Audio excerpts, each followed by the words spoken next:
नमस्कार, स्वागत है आपका हमारे चैनल पर। मैं हूं आपके साथ शिप्रा सैनी। पश्चिम बंगाल की मुख्यमंत्री ममता बनर्जी के लिए एक और बड़ा झटका है। पश्चिम बंगाल हिंसा के मामलों की जांच कर रही सीबीआई को अब केंद्रीय गृह मंत्रालय ने सुरक्षा जो है वो मुहैया कराई है। बंगाल में सीबीआई अधिकारियों की सुरक्षा के लिए सीआरपीएफ की 4 कंपनियों को तैनात किया गया है। तो ममता बनर्जी के लिए लगातार बंगाल में मुश्किलें बढ़ रही हैं। बंगाल में कोलकाता हाईकोर्ट के एक आदेश ने बंगाल की मुख्यमंत्री ममता बनर्जी के लिए बड़ा संकट खड़ा कर दिया है। कोलकाता हाईकोर्ट के आदेश के बाद बंगाल हिंसा के गंभीर मामलों की जांच सीबीआई ने शुरू कर दी है। और भले ही कोलकाता हाईकोर्ट ने अपने आदेश में ममता सरकार को चेतावनी देते हुए ये साफ तौर पर कहा हो कि वो सीबीआई के काम में बाधा नहीं डाल सकती है, वो जांच को बाधित करने की कोशिश ना करे। अगर ऐसा किया गया तो इसके गंभीर परिणाम भुगतने होंगे। लेकिन बंगाल में जो फिलहाल हालात बने हुए हैं, न सिर्फ टीएमसी के गुंडे बल्कि खुद सरकार में बैठे मंत्री, नेता और यहां तक कि मुख्यमंत्री खुलेआम तानाशाही शासन कर रही है। लगातार गुंडागर्दी बंगाल में जारी है और शायद यही वजह है कि सीबीआई के अधिकारी जो बंगाल हिंसा के मामलों की जांच कर रहे हैं, उसके लिए गृह मंत्रालय ने ये सुरक्षा कड़ी कर दी है। आपको बता दें, सीबीआई की स्पेशल 109 टीम को बंगाल हिंसा के गंभीर मामलों की जांच के लिए उतारा गया है और तमाम जो अधिकारी हैं वो बंगाल में जो हिंसा प्रभावित इलाके हैं, जहां से तमाम के गंभीर मामले सामने आए हैं, वहां जांच के लिए पहुंचे हैं और उनकी सुरक्षा की जिम्मेदारी अब सीआरपीएफ की ये 4 कंपनियां संभालेंगी, जिन्हें केंद्रीय गृह मंत्रालय की ओर से बंगाल के अलग अलग जिलों में तैनात किया गया है। तो फिलहाल बंगाल में कोलकाता हाईकोर्ट के आदेश के बाद एक बार फिर से जो सुगबुगाहट है वो कहीं ना कहीं तेज हो गई है, क्योंकि एक तरफ कोलकाता हाईकोर्ट के आदेश ने ममता बनर्जी के लिए बड़ा सियासी संकट पैदा कर दिया है, क्योंकि मुख्यमंत्री की कुर्सी पर खतरा मंडरा रहा है। तो वहीं दूसरी तरफ जिस तरीके से बंगाल में हिंसा हो रही है और इस बीच सीबीआई के तमाम जो बड़े आलाधिकारी हैं वो बंगाल पहुंचे हैं, जो कि बंगाल हिंसा के गंभीर मामले जैसे बलात्कार की कोशिश के ये मामले हैं, इनकी जांच करेंगे, पीड़ितों की शिकायत को सुनेंगे। तो ऐसे में ये लगातार कयास लगाए जा रहे थे कि दरअसल कहीं टीएमसी के गुंडे सीबीआई के इस टीम को निशाना ना बना लें, और यही वजह है कि अब उनकी सुरक्षा कड़ी कर दी गई है।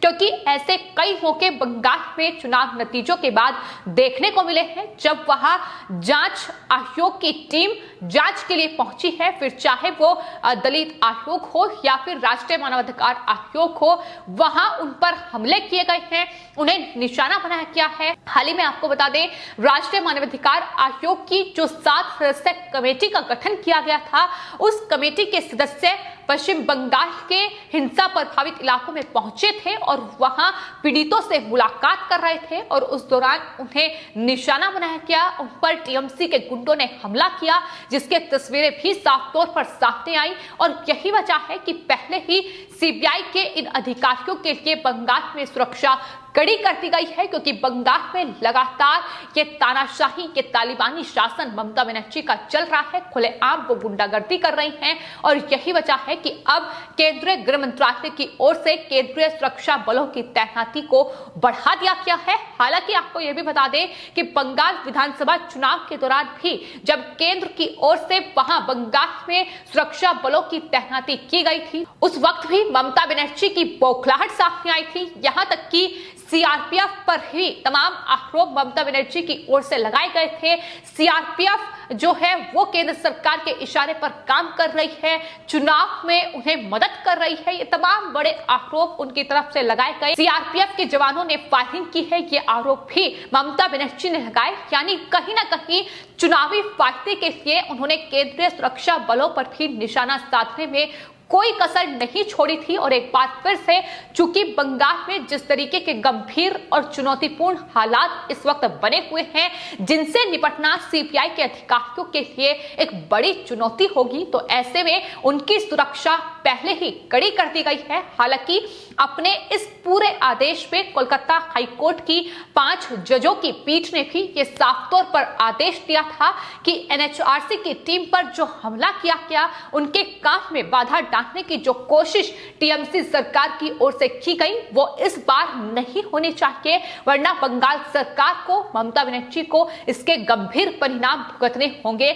लेकिन बावजूद इसके कोलकाता हाईकोर्ट की तमाम चेतावनी के बाद भी इस तरीके के हालात बंगाल में बने हुए हैं और लगातार इस तरीके की गुंडागर्दी जो है बंगाल में टीएमसी के ये गुंडे अंजाम दे रहे हैं। जहां कभी बीजेपी कार्यकर्ताओं की हत्या की जाती है, तो कभी महिलाओं के उत्पीड़न के मामले सामने आते हैं, तो कभी वहां दलितों पर अत्याचार हो रहा है। इसकी तस्वीरें लगातार सामने आ रही है और यही वजह है कि इस बीच अब सीबीआई के जो तमाम अधिकारी हैं, कुल इस टीम में 109 सदस्य हैं जो कि बंगाल के अलग अलग जिलों में पहुंचकर बंगाल हिंसा की जांच की पड़ताल करेंगे। आपको यह भी बता दें कि सीबीआई ने अपनी जो जांच है वो शुरू कर दी है और फिलहाल सीबीआई ने जो 9 एफआईआर हैं वो बंगाल हिंसा को लेकर दर्ज की है। आपको यह भी बता दें कि कोलकाता हाईकोर्ट के निर्देश के बाद सीबीआई के अधिकारियों ने बीजेपी कार्यकर्ता अभिजीत सरकार, जिनकी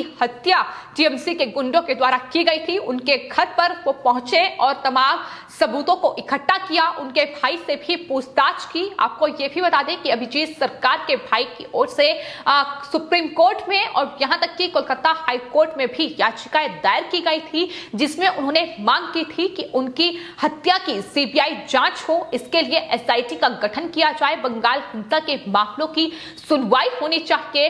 और इस पूरी कड़ी में अब सीबीआई ने अभिजीत सरकार के घर पहुंची है और हिंसा से संबंधित इस पूरे मामले में एफआईआर दर्ज कर दी गई है। और आपको ये बता दें कि लगातार जो सीबीआई की टीम है वो अलग अलग जिलों का दौरा कर रही है, पीड़ितों की जो सुनवाई है वो लगातार हो रही है और उसी के आधार पर आने वाले वक्त में सीबीआई की ये टीम जो है वो बंगाल हिंसा के पीड़ितों की शिकायतें सुनेगी और ये एफआईआर दर्ज होंगी। फिलहाल एक्शन शुरू हो चुका है जो कि ममता बनर्जी के लिए आने वाले वक्त में बेहद भारी पड़ सकता है, क्योंकि ममता बनर्जी जिस तरीके से तालिबानी शासन बंगाल में कर रही थी, आज वो जिन परिस्थितियों से गुजर रही हैं, जिस तरीके से सीबीआई ने जांच शुरू कर दी है, आपको बता दें सीबीआई के अधिकारियों के साथ वो गाली गलौज कर चुकी हैं, उन्हें डराने और धमकाने का काम, उनके काम में बाधा डालने का काम वो पहले ही नारदा स्टिंग केस में कर चुकी हैं। इसके अलावा सीआरपीएफ की जो तैनाती बंगाल में की गई है, सीआरपीएफ के जवानों पर भी वो अभद्र टिप्पणी पहले ही कर चुकी हैं। तो हर एक मामले में बौखलाहट जो है वो ममता बनर्जी की देखने को मिली है। लेकिन फिलहाल कोलकाता हाईकोर्ट के आदेश के बाद, एनएचआरसी की रिपोर्ट सामने आने के बाद सीबीआई की जो टीम है वो बंगाल में जो गंभीर मामले हैं, हत्या के मामले, बलात्कार के मामले, उनकी जांच कर रही है। और वहीं जो दूसरे मामले हैं जो कि एनएचआरसी ने अपनी रिपोर्ट में दावे किए हैं, उनको लेकर एसआईटी का गठन हो चुका है। तो बंगाल में फिलहाल जांच की शुरुआत हो चुकी है और जांच की शुरुआत होने के साथ ही वो तमाम media outlets, fact checking portals और प्रभावशाली लोग भी निशाने पर आ गए हैं, जो चुनाव के बाद बंगाल में हुई हिंसा की खबरों को नकली बता रहे थे। और ये उनकी तरफ से कहा जा रहा था कि दरअसल ये बीजेपी का पैतरा है, ये बीजेपी बढ़ा चढ़ाकर इस तरीके से हिंसा की तस्वीरों को पेश कर रही है। लेकिन जाहिर तौर पर सत्य एक प्रकाश की तरह होता है, जिसे हमेशा के लिए छुपाया नहीं जा सकता। और कहीं ना कहीं वही चीज जो है ममता बनर्जी पर अब भारी पड़ती नजर आ रही है। फिलहाल जो फांसीवादी तालिबान शैली है, चुनाव के बाद जिस तरीके से विपक्षी दलों के सदस्यों के खिलाफ हिंसा जो है वो बंगाल में हुई है, बीजेपी को निशाना बनाया गया है, धीरे धीरे उसकी सच्चाई जो है वो लगातार सामने आ रही है। बंगाल में कोलकाता हाईकोर्ट अब बंगाल हिंसा को लेकर संज्ञान ले चुकी है। फिलहाल गृह मंत्रालय की नजरें भी पश्चिम बंगाल पर गड़ी हुई हैं।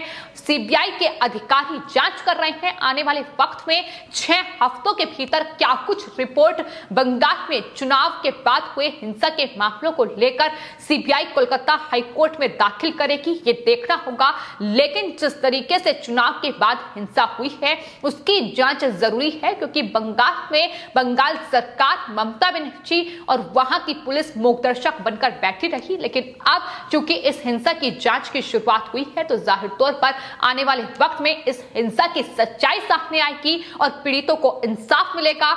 आज ममता बनर्जी भले ही कितनी मुश्किलें खड़ी करते, लेकिन मुख्यमंत्री की कुर्सी पर लगातार संकट के बादल मंडरा रहे हैं।